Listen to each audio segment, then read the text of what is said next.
Well,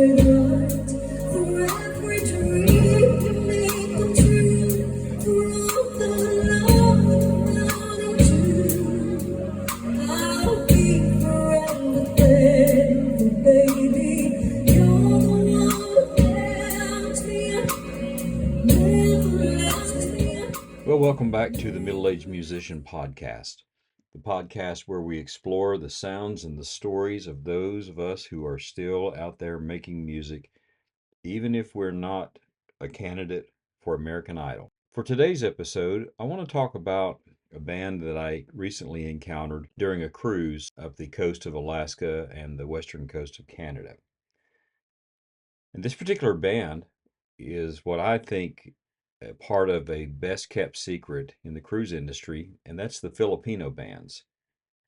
Actually, it may not be that big of a secret to the cruise ships, but to those of us who only take one cruise every year or two, when you see these Filipino bands, there's some really unique things that stand out about them.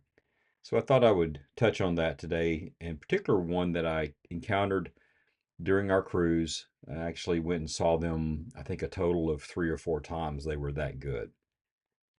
Now, if you've ever sailed with Princess Cruises or any major line, really, you've probably experienced that moment when a live band takes the stage or the lounge or the deck, and suddenly the whole ship feels alive.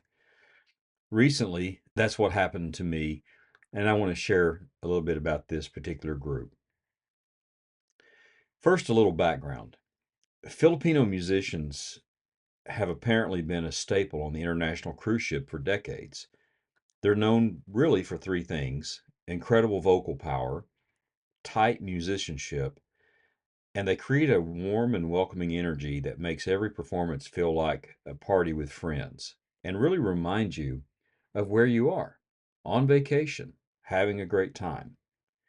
Many of them spend months or even years away from their home playing multiple sets a day, mastering everything from classic rock to current pop hits and power ballads that take you back to the days of your youth. And I can tell you that on the Coral Princess, this particular band delivered exactly that magic. I have a couple of YouTube videos. They're both short, but you can take a look at them for yourself and see the bands in full swing. Their energy is really strong. They have a good harmony. Their rhythm section really is, I think, a secret to the sauce for them. And the groove that they have shows that they have definitely done their time in the woodshed. You don't really see it in the video, but I can attest to it. The passengers were smiling, they were swaying, they were soaking in that classic we're on vacation feeling. And then you combine that with the gentle motion of the ship in the background, and you're reminded this isn't just any gig. This is live music on the open ocean. Even in these 15 to 30-second clips, you can feel the connection between the band and the audience, and that's special. Not many bands can really create that. In the second video that I'll post, the band shows even more of their dynamic range. The young lady that's singing was really a different level of talent, going from Whitney Houston to Mariah Carey to Celine Dion to Steve Perry. She had powerful vocals, and when combined with that tight playing and the stage presence, it really did turn this lounge singing kind of band that was a sort of a house band into a mini concert. And it didn't matter whether they were covering a high energy dance track or even leaning into a soulful moment. You could really tell that they were having fun, or at least they acted like they were. And that's the type of energy you need when you're playing for a cruise crowd. The passengers clearly loved it, and it was easy to see why all of their performance always gathered a crowd. The ship itself only had approximately 2,500 passengers, and I would take a guess that at least 200 to 300 people were always in play whenever this band began to play. So let's take a step back and think about what makes this band good and why so many other Filipino bands seem to fit into this market as well. Number one, their versatility. They could jump from an upbeat party anthem to heartfelt ballads without missing a beat. You didn't feel like they had just finished a set and a different band had come on. Vocal strength. Many have that powerful, emotive singing style that can handle the real big songs. But this girl, she was really at a different level and didn't even seem to be breaking a sweat. I didn't hear a ton of bad notes, if any at all, quite frankly.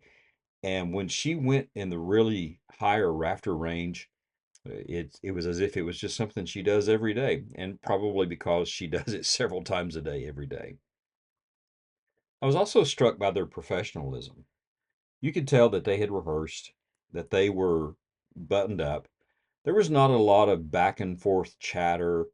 It was as if the band was playing a their first show or their only show that they would be doing for the folks on the ship, which is really interesting because you have 7 days on the ship. You're playing probably 6 of those 7 days, and in that process, you're having to keep that same energy, although you're probably seeing the same people.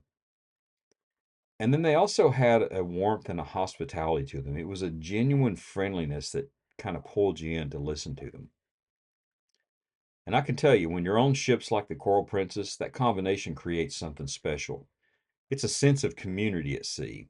Strangers start singing along together, people will dance, they'll laugh, they'll acknowledge each other, and really you're making memories that last a long time after that cruise ends. Now, I will also concede that working on a cruise ship as a musician is not easy. You have long contracts, multiple shows per day. You're away from your family, sometimes for many months, 6 to 9 months at a time. But for many of the Filipino artists, it's also an amazing opportunity to travel the world while doing something that they seem to genuinely love, sharing music. So if you're planning to do a cruise anytime soon, do yourself a favor. Check out the live bands in the lounges, on the decks, or just as you're walking around the ship. And you just might discover your new favorite shipboard act. Well, that's it for today. I hope you check out the blog and check out the YouTube shorts that I posted from the Coral Princess. And I hope it inspires you to keep making your own music. If you've ever experienced a great Filipino band or really any live band, international or domestic, especially on a cruise, I'd like to know about it. If you have clips, feel free to send them over, drop a comment, send me a voice note, or tag me on social media with it. It'd be cool to see. Well, thanks for listening to The Middle Aged Musician, and until the next time, keep tuning, keep playing, enjoy yourself out there, and be safe.